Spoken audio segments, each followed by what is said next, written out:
আসসালামু আলাইকুম সুপ্রিয় দর্শক।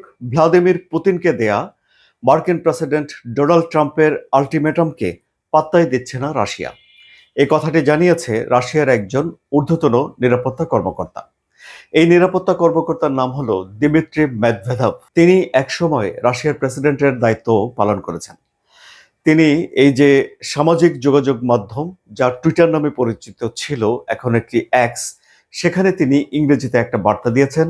যে বার্তায় তিনি বলেছেন যে ট্রাম্পের এই আলটিমেটামের প্রতিক্রিয়ায় কেঁপে উঠল বিশ্ব, পাগল হয়ে পড়ল যুদ্ধ পাগল ইউরোপ, কিন্তু কোনো পাত্তাই দিল না রাশিয়া। ঠিক এই ধরনের একটি বার্তা তিনি ইংরেজিতে লিখে সেখানে প্রকাশ করেছেন। তাহলে ডোনাল্ড ট্রাম্প কি আলটিমেটাম দিয়েছিলেন সেটি এবার বলি। ডোনাল্ড ট্রাম্প 50 দিনের একটা সময় বেঁধে দিয়েছেন রাশিয়াকে, যার মধ্যে রাশিয়া ইউক্রেন যুদ্ধের একটা যুদ্ধবিরতি করতে হবে। যদি ভ্লাদিমির পুতিন তা না করেন, তাহলে ডোনাল্ড ট্রাম্প রাশিয়ার উপরে আরো বেশি নিষেধাজ্ঞা আরোপ করবেন। এবং এই নিষেধাজ্ঞা আরোপের মধ্যে থাকতে পারে যে 100% শুল্ক আরোপ করা, এবং আরো একটি বিষয় থাকতে পারে, সেটি হলো যে যারা রাশিয়া থেকে তেল ক্রয় করে তাদের উপরে 500% পর্যন্ত শুল্ক আরোপ করা। 500% শুল্ক আরোপের বিষয়টি আসছে এ কারণে যে মার্কিন আইনসভার একটি কক্ষ সিনেটে একটা বিল পাশ করার অপেক্ষায় রয়েছে। যেই বিলে রাশিয়াকে যারা সহযোগিতা করছে তাদের উপরে 500% পর্যন্ত শুল্ক আরোপ করার ক্ষমতা ডোনাল্ড ট্রাম্পকে দেওয়ার একটা প্রক্রিয়া সেখানে বিবেচনাধীন রয়েছে। কিন্তু এখনো সেখানে এই বিলের উপরে কোনো রকম ভোটাভুটি হয়নি, এটি সে দেশে আইনে পরিণত হয়নি। কিন্তু এই ধরনের একটা প্রস্তাব আমেরিকার আইন প্রণেতারা বিচার বিবেচনা করছেন। বিশেষ করে যারা রাশিয়ার কাছ থেকে তেল ক্রয় করে তাদের উপরেই এই শুল্ক আরোপ করার ক্ষমতা ডোনাল্ড ট্রাম্পকে দেওয়ার বিবেচনা করা হচ্ছে। সুপ্রিয় দর্শক, রাশিয়া প্রতিদিন 50 লক্ষ ব্যারেল অপরিশোধিত তেল বিক্রি করে, এবং রাশিয়ার তেলের প্রধান ক্রেতার মধ্যে 3টি দেশের নাম যদি করি আমরা, তাহলে নামগুলো হলো চীন, তুরস্ক এবং ভারত। এছাড়াও আফগানিস্তান, ব্রাজিল, আরও কিছু দেশ রয়েছে যারা রাশিয়া থেকে তেল ক্রয় করে থাকে। তাহলে এই দেশগুলোর উপর যদি যুক্তরাষ্ট্র শুল্ক আরোপ করে, তাহলে এই পরিস্থিতি কি দাঁড়ায় তা নিয়ে অবশ্য কোনো রকম আগাম আলোচনা করা যায় না বা ধারণা করা যায় না। কিন্তু রাশিয়ার উপরে একটা কঠোর চাপ প্রয়োগ করার জন্য এই যে একটা পদক্ষেপ যুক্তরাষ্ট্র নিতে পারে বা নিচ্ছে, এরকম একটা বিষয় আলোচিত হয়েছে সোমবার ডোনাল্ড ট্রাম্প যখন নেটোর মহাসচিব মার্ক রুটের পাশে বসে ইউক্রেনকে অস্ত্র সহায়তা দেওয়ার কথাটি জানাচ্ছিলেন। তখন একই সঙ্গে ইউক্রেনকে অস্ত্র সহায়তা করা এবং রাশিয়ার উপরে শুল্ক আরোপ করার বা রাশিয়ার উপরে নিষেধাজ্ঞা আরোপ করার বিষয়গুলো তখন আলোচিত হয়েছে।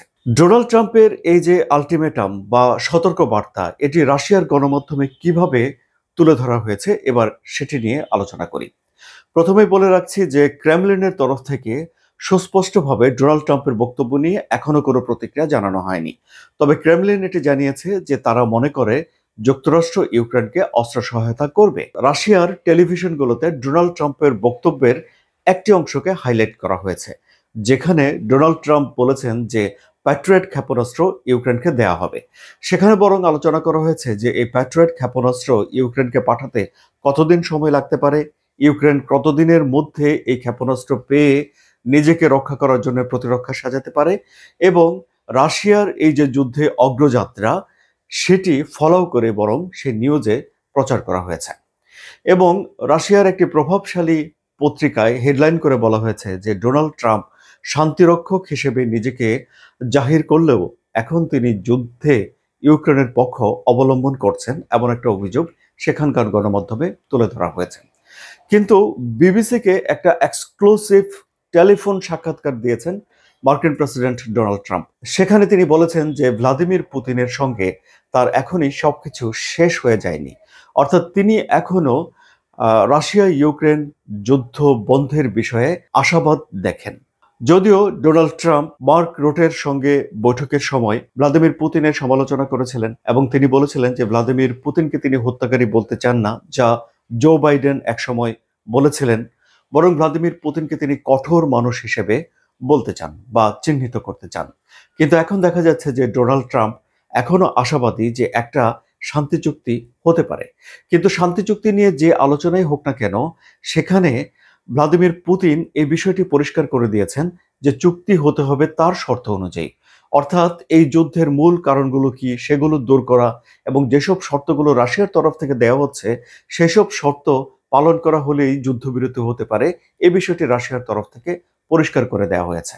এখন তাহলে এই যুদ্ধবিরতির সম্ভাবনা, রাশিয়ার সমালোচনা, ইউক্রেনকে যুক্তরাষ্ট্রের অস্ত্র দেয়া, এমনকি রাশিয়ার তেল বিক্রির উপরে নিষেধাজ্ঞা আরোপ কিংবা আরো বেশি শুল্ক আরোপ করা, যেসব দেশগুলো রাশিয়ার সঙ্গে ব্যবসা বাণিজ্য করবে তাদের উপরে সাজামূলক ব্যবস্থা নেওয়ার যেসব আলাপ আলোচনাগুলো হচ্ছে, সেগুলো আসলে পরিস্থিতিকে কোন দিকে নিয়ে যাচ্ছে? পরিস্থিতি কি আরো জটিল হচ্ছে, নাকি এই জটিলতার মধ্য দিয়েই একটা শান্তির সমাধান উঠে আসবে বলে আপনি মনে করেন? সুপ্রিয় দর্শক, আপনার মতামত কমেন্টে জানান। আলোচনা যদি ভালো লাগে তাহলে সাবস্ক্রাইব করে চ্যানেলের সঙ্গে থাকুন। ধন্যবাদ।